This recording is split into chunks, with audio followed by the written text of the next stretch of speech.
金牛座导弹有望登陆乌克兰，德国总理默茨担起欧洲援乌重任，荷兰 F-16已全部到货，俄罗斯或将上出天空。咱们一个个来看。5月26号，川普再次为甩手核乌冲突做铺垫。在面对记者采访时，川普站在即将起飞的专机前，面色严肃，语调强硬。我不知道普京到底怎么了，他已经彻底疯了。而就在他痛批普京后，据知情人士透露，川普在此后与多位欧洲领导人通话中明确表示，美国无意继续向俄罗斯施压，而这一前后矛盾的表态显然坐实了其抽身的意图。此后不到24小时，据法广报道，德国总理默茨带头表态，将对援乌武器射程解除限制。无论是英国、法国还是我们向乌克兰提供的武器，现在都不再有射程限制。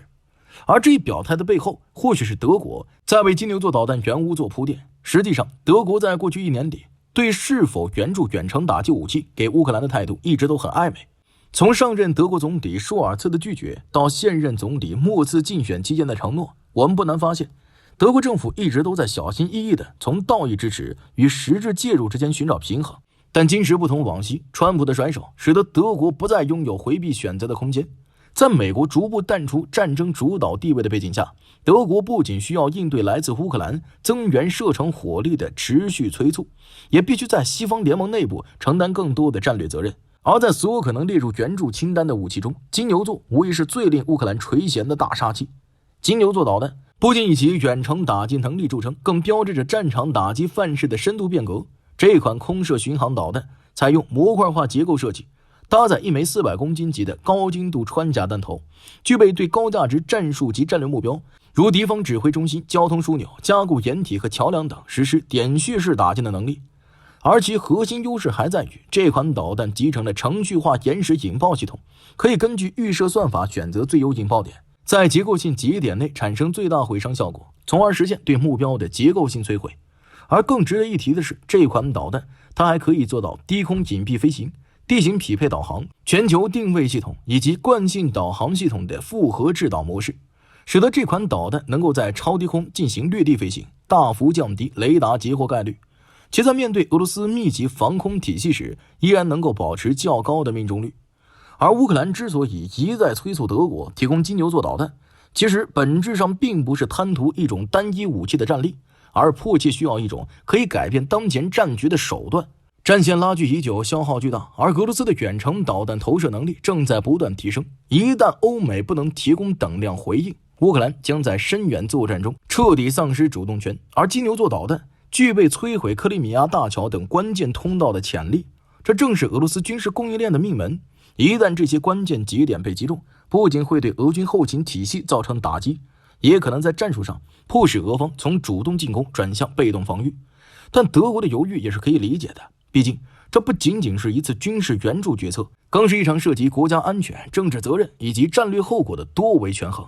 向乌克兰提供金牛座导弹，意味着德国必须直面俄罗斯的强烈反弹，尤其是在导弹具备攻击克里米亚大桥等高敏感性目标的能力时，这种援助行为很容易被视为对俄本土利益的直接威胁。那么，欧洲真的有能力摆脱美国独挺乌克兰吗？就目前的局势来看，大兵认为难度很大，但又势在必行。从军事储备来看，除美国外，欧洲各国远程精确打击武器的库存本就有限，而金牛座导弹虽然强大，但德国现役的却仅有600枚，能够立即部署的可能也不会超过300枚。即便未来能启动新一轮生产，也至少需要2年时间以上。这与乌克兰在当前战事中对远程支援的迫切程度并不匹配。更关键的是，这场援助不是单靠一国意志就能维持的工厂，它依赖高度协作与政治统一，而这一点在美国退场、欧洲内部战略分歧严重的当下显得极其困难。所以，乌克兰能否真正摆脱困局，关键还是在于自主能力。据基辅独立报称，5月26号，荷兰国防大臣布雷克尔曼斯表示，荷兰将于27号向乌克兰交付最后一架 F-16 战机，完成24架 F-16 战机的全部交付。而消息一经发出，不到24小时，俄罗斯再次加大了对乌克兰的空袭力度。众所周知， F-16 作为第4代战机的经典代表，自上世纪70年代服役以来，便以其卓越的机动性能、灵活多用途作战能力和高度可升级的平台设计备受各国空军青睐。而近期乌克兰接收到的战机大部分是早期型号的 F-16AMBM。不过尽管如此，这些战机依然具备不容小觑的作战潜力。其单发动机设计不仅大幅降低了维护与运行成本，还赋予战机极高的推重比与优异的加速性能，使其在空中格斗中拥有极强的瞬时反应能力。除此之外，一架战机的真正威力还在于它所携带的武器系统。从最近外媒公开的图片来看，乌军已经开始在 F-16 上挂载更为先进的 AIM-9X 响尾蛇以及 AIM-120C 阿姆拉姆中距导弹。与此前老旧的 AIM-120B 和 AIM-9ML 导弹相比，这一升级无疑是质的飞跃。AIM-9X 支持大离轴发射，并可与联合头盔瞄准系统配合，大幅提升了飞行员在高机动缠斗中的反应速度和打击角度。而 AIM-120C 则在抗干扰能力、制导精准度和射程方面遥遥领先，足以威胁俄军目前的主力战机，比如苏35或苏 30SM。 与此同时， F-16 还被赋予了投掷 GBU-39B 制导炸弹的能力，可实现远距低可探测性的精确打击。这类炸弹虽然体积小巧，但杀伤效率极高，尤其适合对敌方防空雷达、导弹库等高价值目标实施点穴式的打击。而在电子战层面， AN/ALQ-931 吊舱的配置也进一步增强了 F-16 在复杂电磁环境中的生存能力，使其在面对俄军强大的干扰和压制时仍具备良好的任务完成率。而这些升级无疑意味着乌克兰空军正在逐步向模块化、网络化、高精度美式空中作战体系转型。而这种作战体系的转型不仅意味着战术层面的提升，更在战略层面打开了乌军与北约体系深度融合的大门。一旦乌克兰成功实现战机平台、指挥体系、情报共享机制与北约标准的全面对接，其空军将成为名副其实的北约前哨。这对俄罗斯而言无疑是巨大的战略威胁。显然，俄罗斯也察觉到了这一点。在荷兰宣布交付最后一架 F-16仅数小时后，俄罗斯便迅速升级了对乌克兰的空袭行动。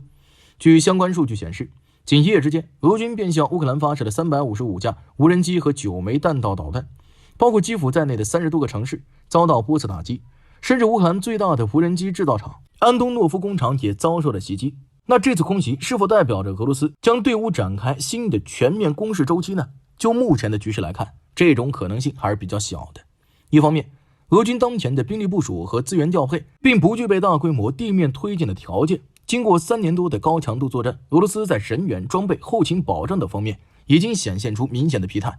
尽管其无人机和导弹库存通过国产化与影子供应链得以补充，但地面部队的战斗意志和组织能力并未恢复到可以支撑大规模攻势的状态。此外，俄方在政治与外交层面也需控制战争烈度，避免在国际社会进一步陷入孤立。所以此轮俄军的空袭更多是战略震慑与战术消耗的延续，而非新一轮全面攻势的开端。但可以肯定的是，俄乌之间的战争还在持续，并且不会在短期内迎来决定性的转折。尽管俄乌此前已经进行了谈判，但谈判的结果仍然没有触及双方最核心的矛盾与战略诉求。可以预见，未来俄乌之间的战争更有可能会陷入一种低强度高烈度的常态化阶段。不过在这里，大兵还是希望乌克兰能够早日结束战火，唯有和平才能带来真正的未来。好了，就说到这儿吧。我是大兵，我们下期节目再见。